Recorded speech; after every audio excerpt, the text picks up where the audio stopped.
Às vezes ocorrem coisas muito interessantes na vida de uma pessoa quando essa pessoa sente, né, que tudo está andando conforme deveria andar.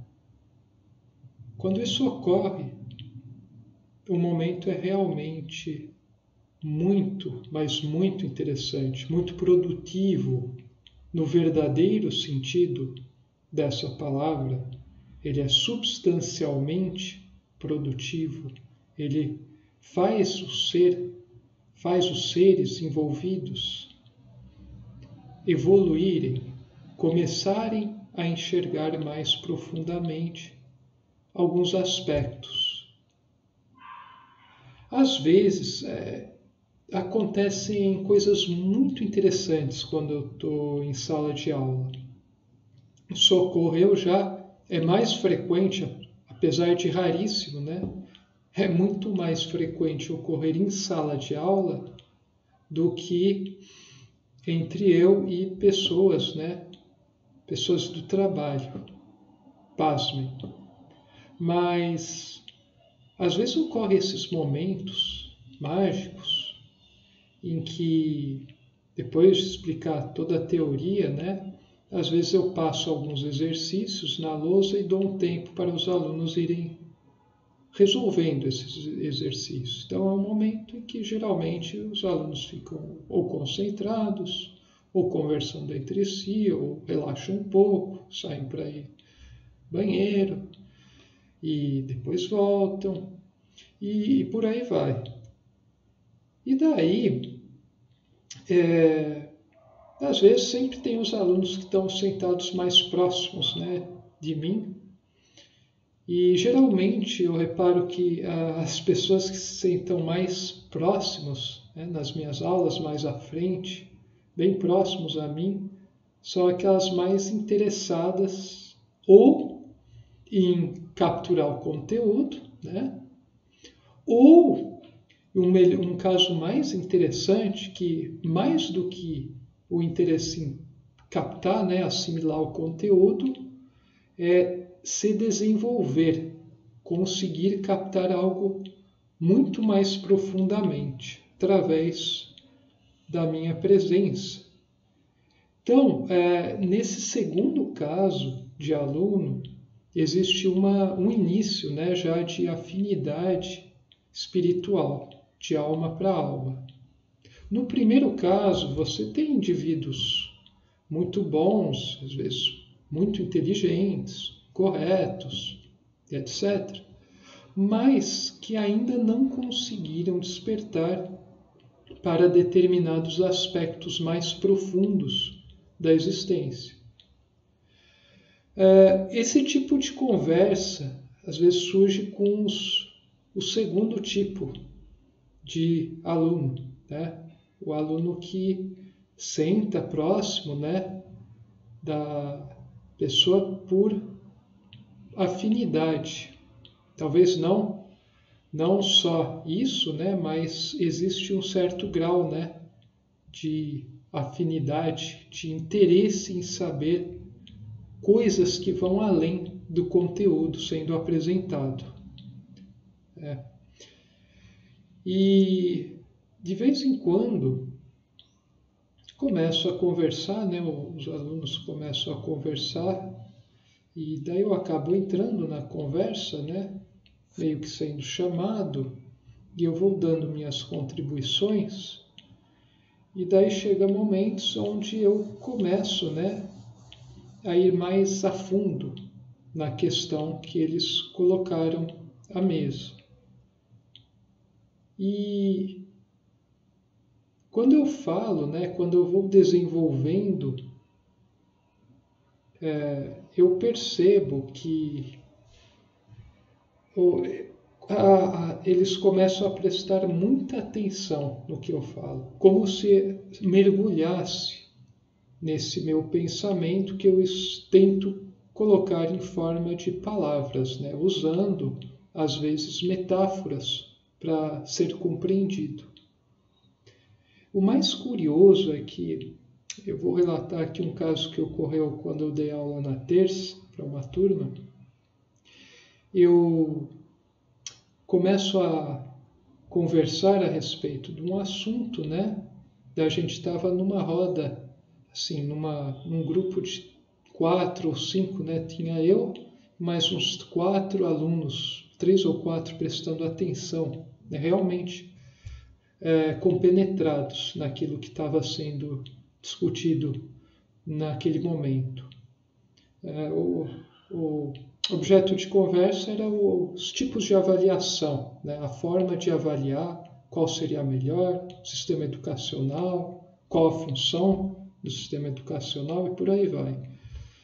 E daí tem um aluno, né, que sabe de muitas coisas, mas ainda não consegue captar, né, a questão transcendente da coisa, questão unitária, monística, que envolve a intuição, dimensão de manifestação do espírito.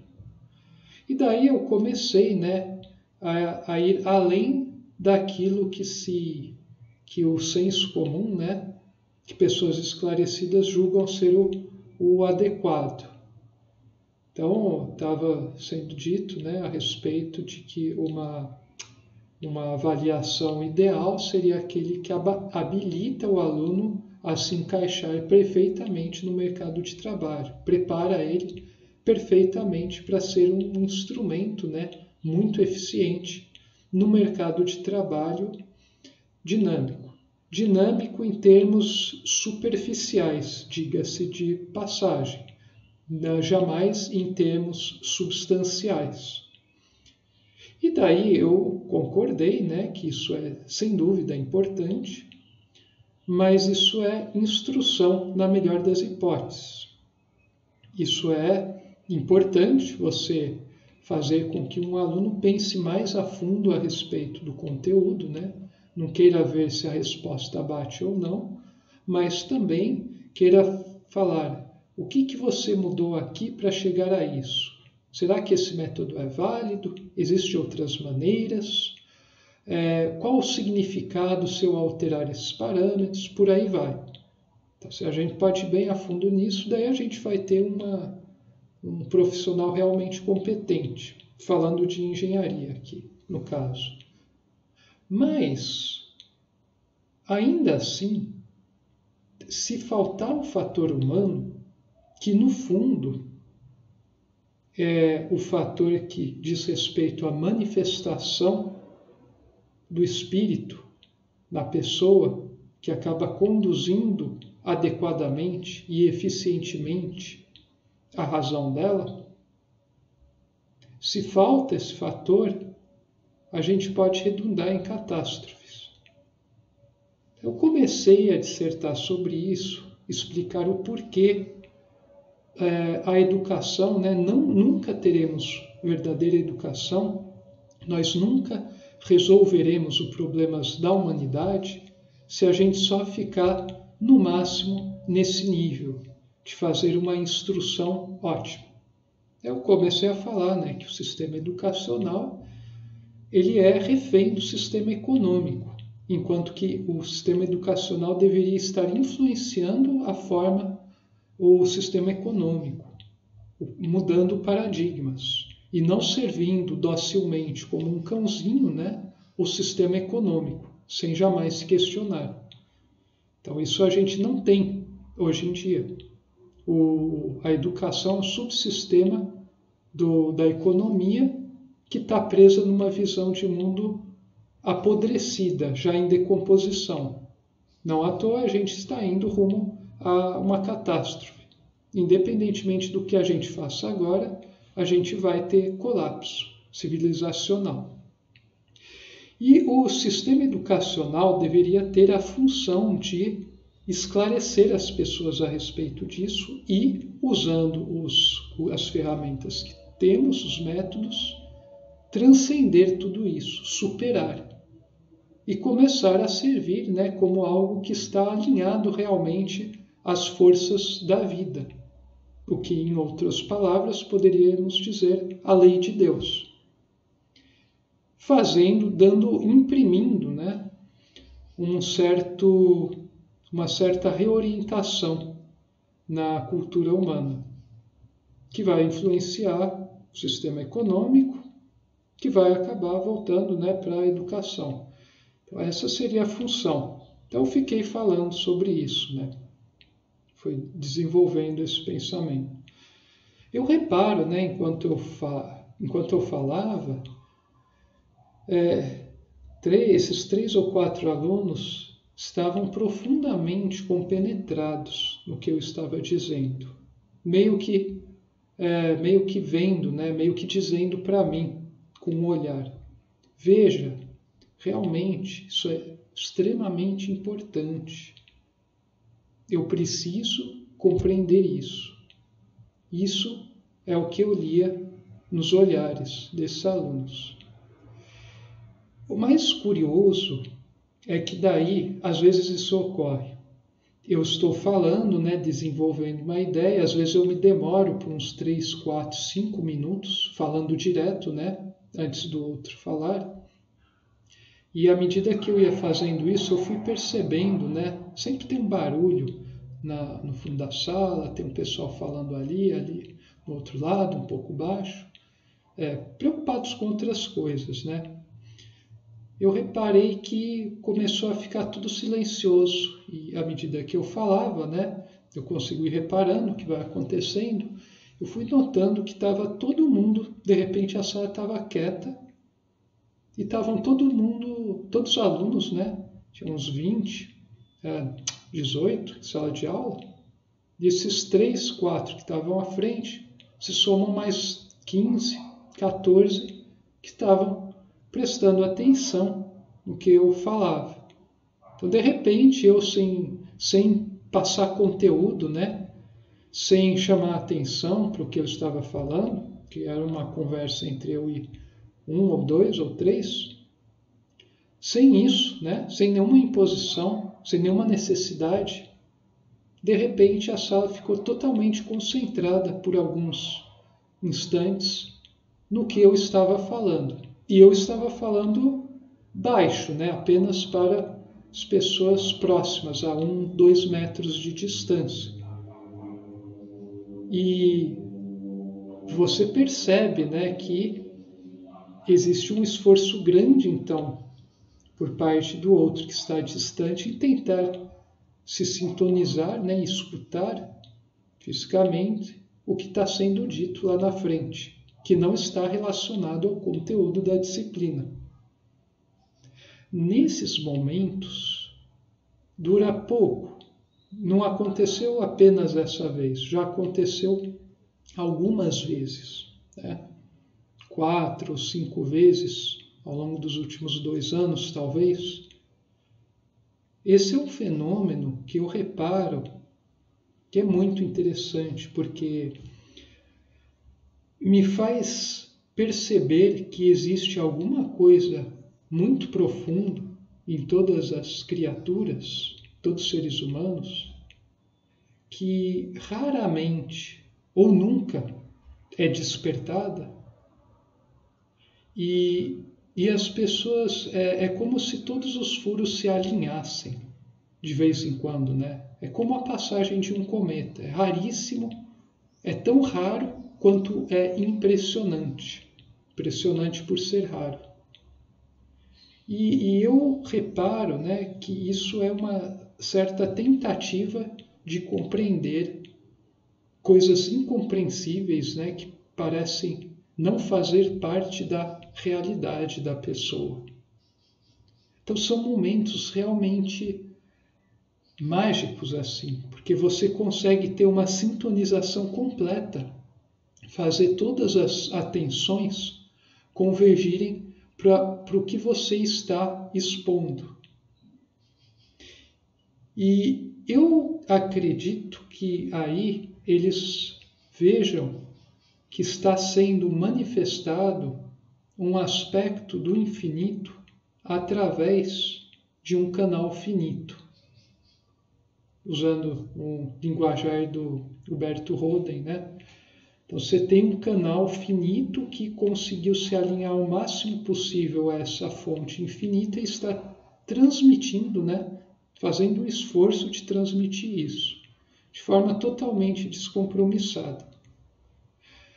Eu reparo que esse fenômeno, ele ocorre, né? Ele é muito, muito interessante. Me faz acreditar que existe alguma esperança para a humanidade.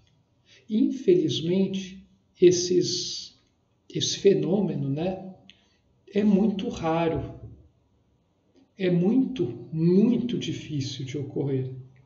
E ele acontece geralmente em certas situações, né?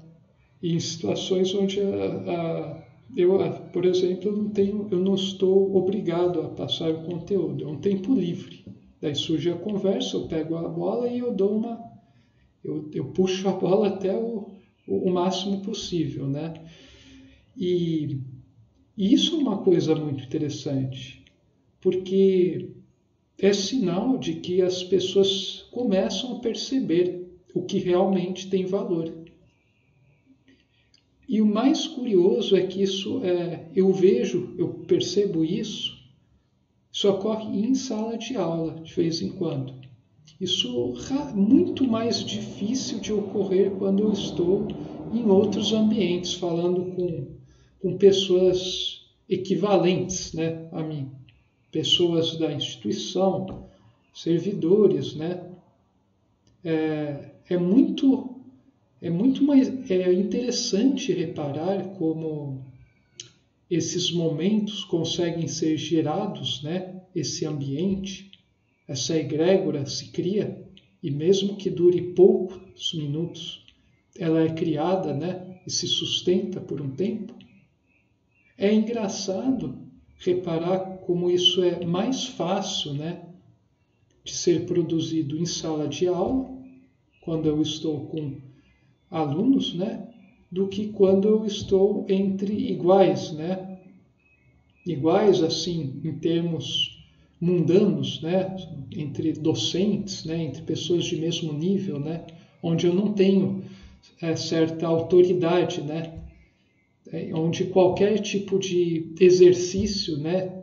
De tentar exprimir com um profundo pensamento e uma intensa paixão algo que é para o bem de todos, é visto como uma tentativa, né, de obter o controle da situação. Então é mais fácil isso ocorrer quando você tem a relação, né, professor-aluno do que professor-professor ou professor outro funcionário, né, coisas do tipo.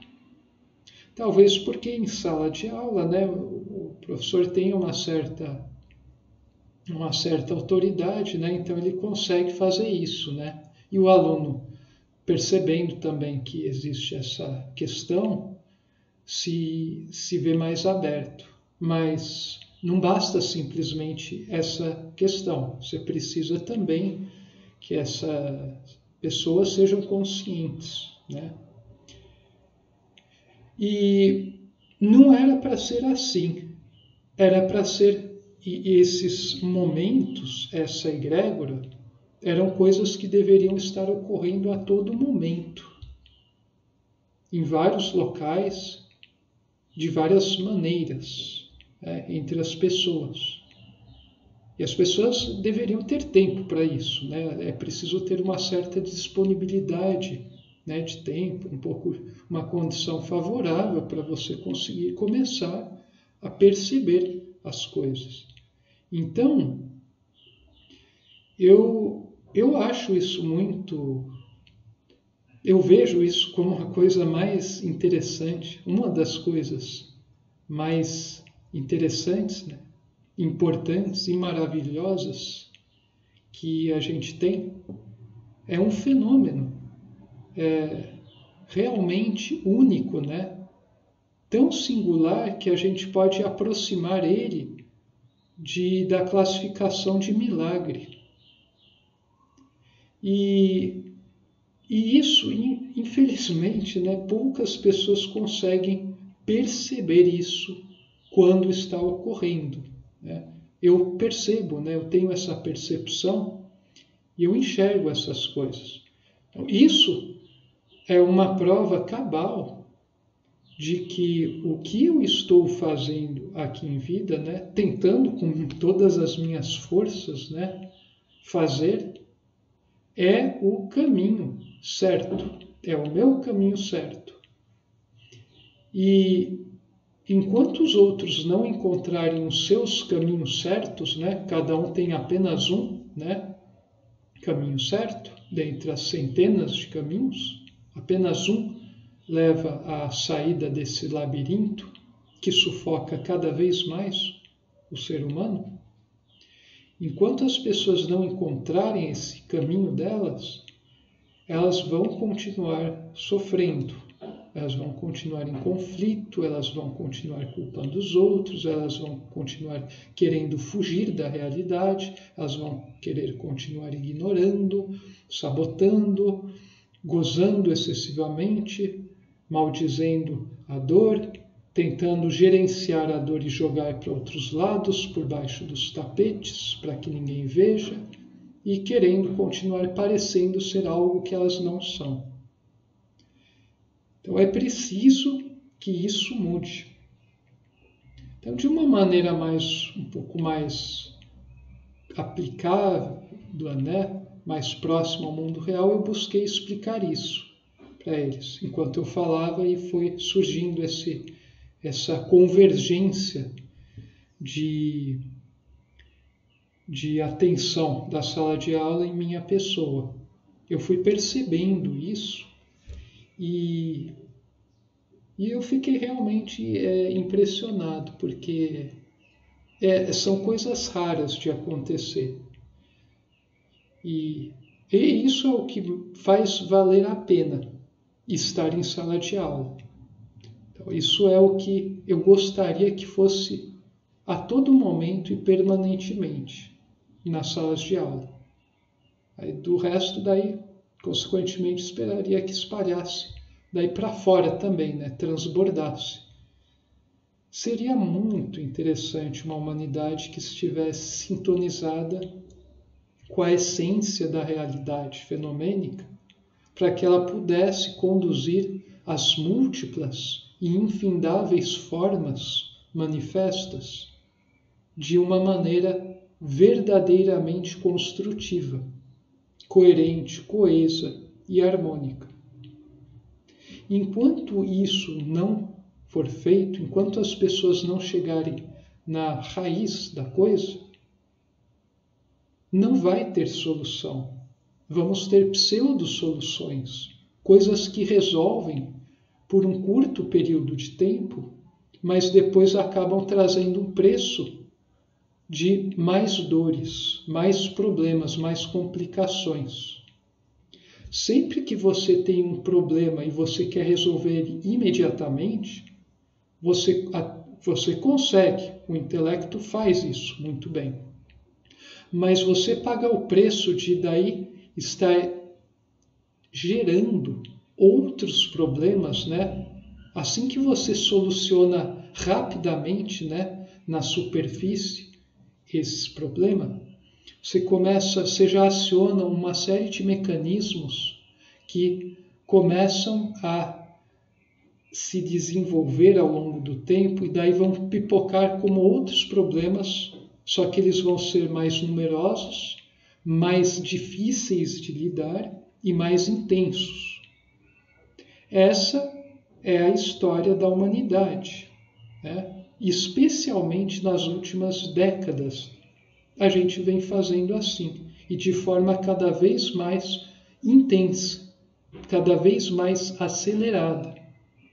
E daí resolve 2 problemas, surge depois 3. Como a gente não percebe a causa profunda do desenvolvimento fenomênico, no seu aspecto psíquico, né, de pensamento, a gente parece que a coisa brota do nada.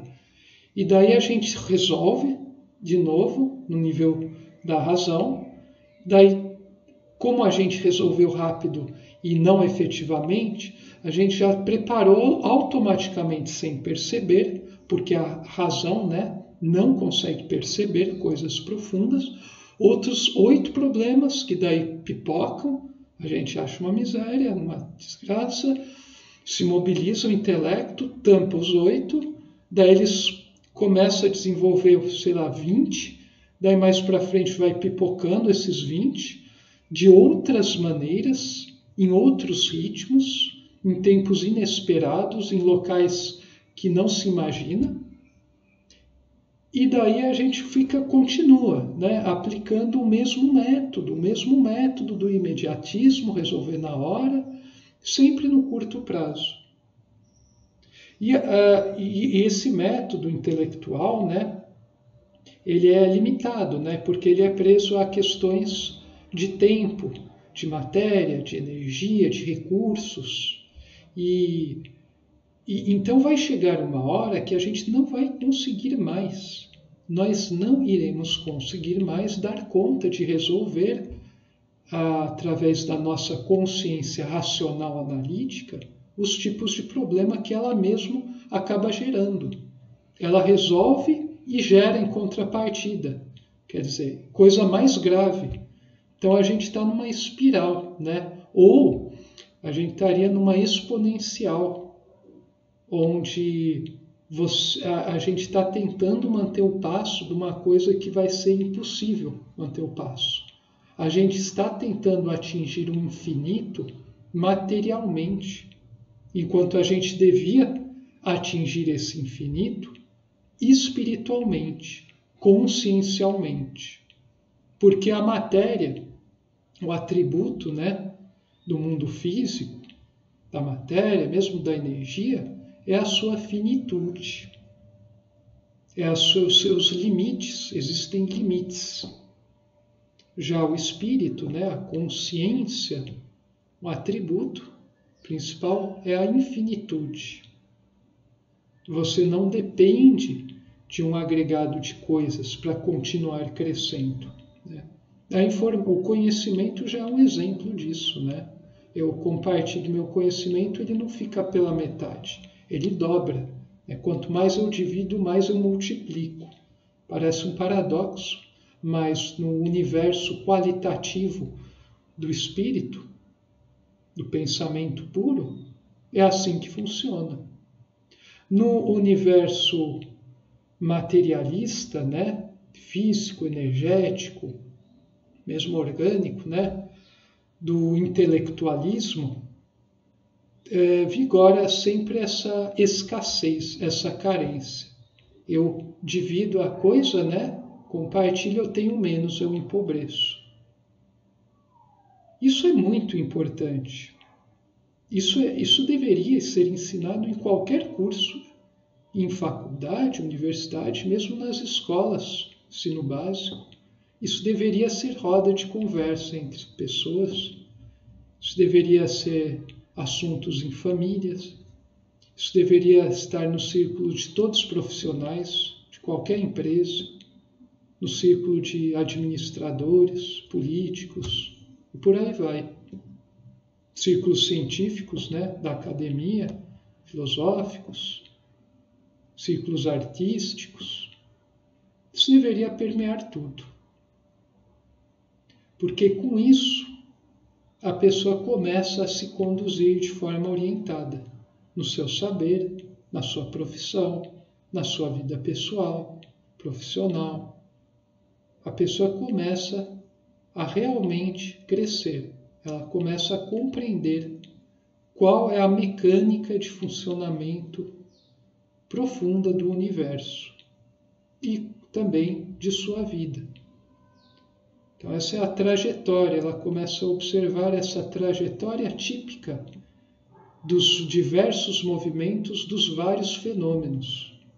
Trajetória típica dos movimentos fenomênicos. Um livro é muito falado a respeito disso. Então, eu quis deixar aqui esse relato para que fique claro, né, que não se trata aqui, nesses vídeos, de fenômenos, né, de coisas, palavras bonitas, coisas abstratas, que exigem fazer muitas faculdades, ser muito erudito, né, intelectualizado. Aqui interessa mostrar que isso é algo que deve ser vivenciado e que se manifesta na prática também, contanto que haja uma pessoa capaz de induzir um campo espiritual que faça com que algumas pessoas fiquem sintonizadas com esse infinito, mesmo que por apenas 3, 4 ou 5 minutos em suas vidas. Bom, era isso que eu tinha para dizer hoje e a gente se vê no próximo vídeo, pessoal. Saudações fraterna a todos vocês.